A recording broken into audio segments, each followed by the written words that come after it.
passe à la quatrième question. On demande la définition, n'est-ce pas, du code génétique et ses propriétés possibles. Le code génétique, c'est une correspondance entre les codons et les acides aminés. Ainsi, si on retrouve tel codon, on peut avoir tel acide aminé. C'est un élément qui permet la traduction de langage de nucléotides en langage protéique. Et cependant, il peut avoir beaucoup de propriétés possibles. La première, on dit que le code est universel.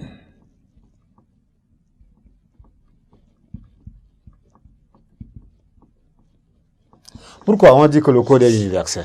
On trouve un seul code génétique pour tous les êtres vivants, qu'ils soient animaux, végétaux, vertébrés, invertébrés, les plantes chlorophylliennes, non chlorophylliennes, toutes les espèces se retrouvent dans ce code. C'est pourquoi on dit que le code est universel. Le deuxième, on dit le code est redondant. La redondance, c'est une répétition.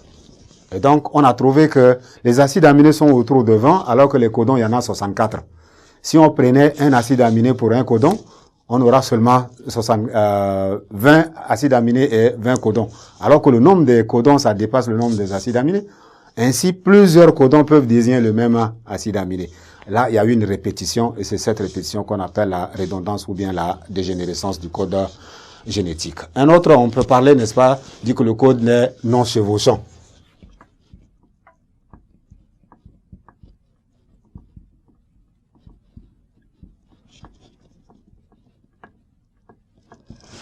Ainsi, la lecture du codon se prend dans une situation où on ne peut pas mélanger le sens de ces lectures-là.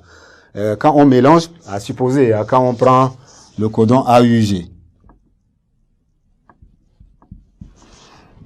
et on dit on ne devrait pas lire par exemple GUA, ou bien on ne peut pas lire UGA. On a un sens qui est là, et c'est ça qu'on appelle la non-chevauchement. Donc, on ne peut pas mélanger justement dans ce cadre-là. Une autre propriété, on dit que le code est univoque ou non ambigu. Ce qui est non ambigu n'est pas compliqué, ce qui est simple. Donc, on dit c'est univoque, ou bien qui n'est pas ambigu.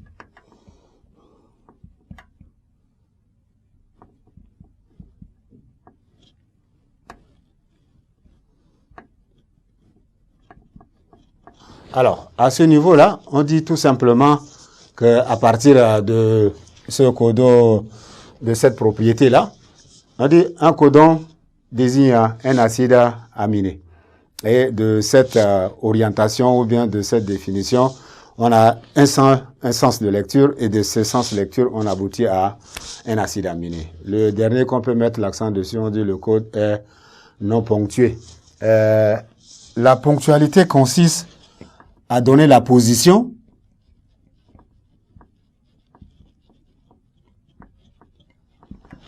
d'un nucléotide dans un codon. Ça veut dire qu'un nucléotide ne peut pas appartenir à plusieurs codons à la fois.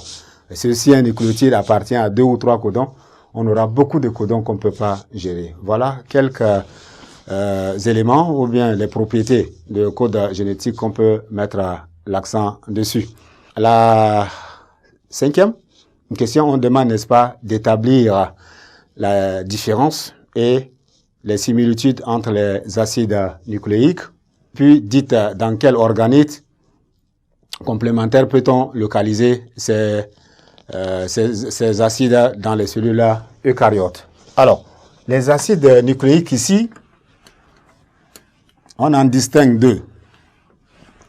On a d'un côté l'ADN, de l'autre côté l'ARN. Ainsi, on retrouve des éléments qui sont différents dans ces molécules-là, mais on a aussi des éléments qui sont communs, et ça permet, n'est-ce pas, d'établir facilement la comparaison entre les deux molécules-là. Ainsi, on va agrandir un peu le tableau pour permettre, n'est-ce pas, de prendre en compte tous ces aspects-là.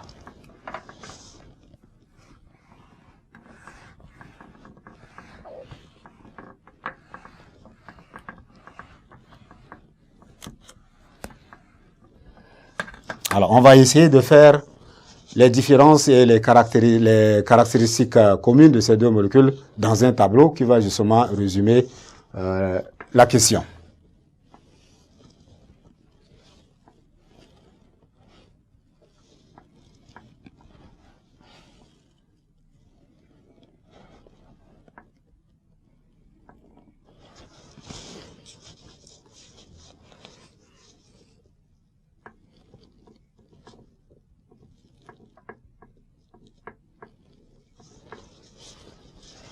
Alors, ici, on peut avoir les caractéristiques spécifiques.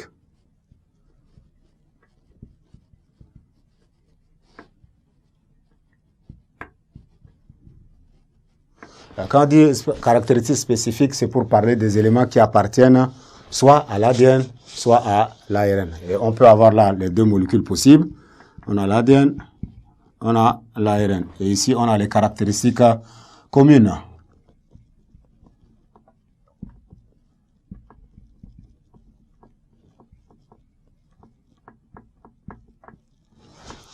Alors, le premier élément qu'on peut parler ou bien mettre l'accent dessus, c'est le nombre de brins. Deuxième élément, on peut parler de sucre. Le troisième élément, on peut parler de base azotée. Le quatrième élément, on peut parler de type.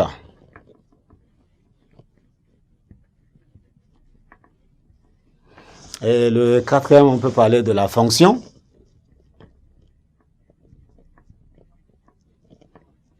Et un autre élément qu'on peut mettre l'accent dessus, la taille et la durée de vie.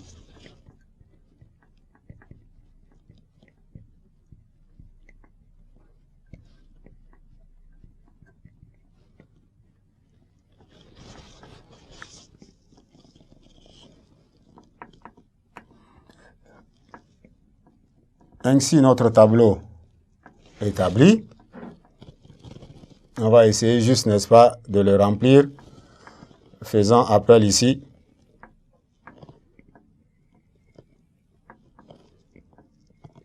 à la différence entre les deux molécules. Alors, en ce qui concerne le nombre de brins, l'ADN a 2 brins, alors que l'ARN a un seul brin.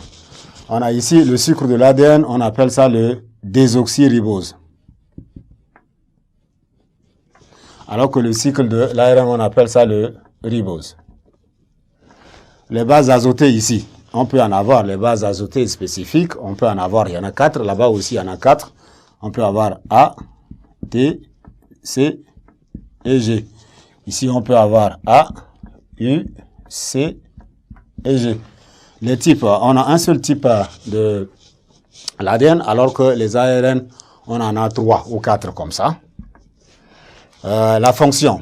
L'ADN a pour fonction le support de l'information génétique ou bien de l'hérédité.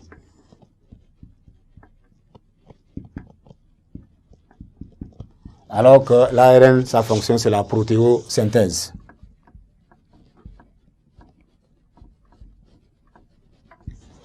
On a ici la taille et la durée de vie. Pour l'ADN, une taille longue avec une longue durée de vie. Et pour l'ARN, une taille courte pour une courte aussi durée de vie. Et ainsi, de l'autre côté, on a 2 éléments qui sont communs. Le premier, c'est l'acide phosphorique, H3PO4.